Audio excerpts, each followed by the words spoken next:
অভিবাসন সংক্রান্ত শর্ত পূরণে ব্যর্থ হওয়ায় বিমানবন্দর থেকে ১২৩ জন বাংলাদেশি সহ ১৯৮ জন বিদেশি নাগরিককে ফেরত পাঠিয়েছে মালয়েশিয়া। কুয়ালালামপুর আন্তর্জাতিক বিমানবন্দর টার্মিনাল ১ ও ২-এ Malaysian border control and protection agency তাদের দেশটিতে প্রবেশ করতে দেয়নি।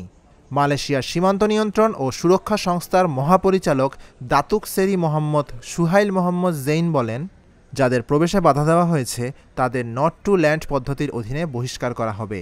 মালয় মেইলের প্রতিবেদনে বলা হয়, স্থানীয় সময় বৃহস্পতিবার টার্মিনাল ১ থেকে ১২৮ জনকে আটক করা হয়। তাদের মধ্যে ১২৩ জন বাংলাদেশি, ২ জন পাকিস্তানি, ২ জন ইন্দোনেশিয়ান এবং ১ জন সিরিয়ান রয়েছেন। টার্মিনাল ২-এ বাকি ৭০ জনের মধ্যে ৫১ জন ইন্দোনেশিয়ান, ১৩ জন ভারতীয়, ৪ জন পাকিস্তানি এবং ২ জন ভিয়েতনামের নাগরিক রয়েছেন। সুহাইলি মোহাম্মদ জেইন বলেন, মালয়েশিয়াকে অবৈধ প্রবেশের ট্রানজিট হাব হতে বাধা দেওয়ার জন্য এ অভিযান অব্যাহত থাকবে। Dhaka journal news desk.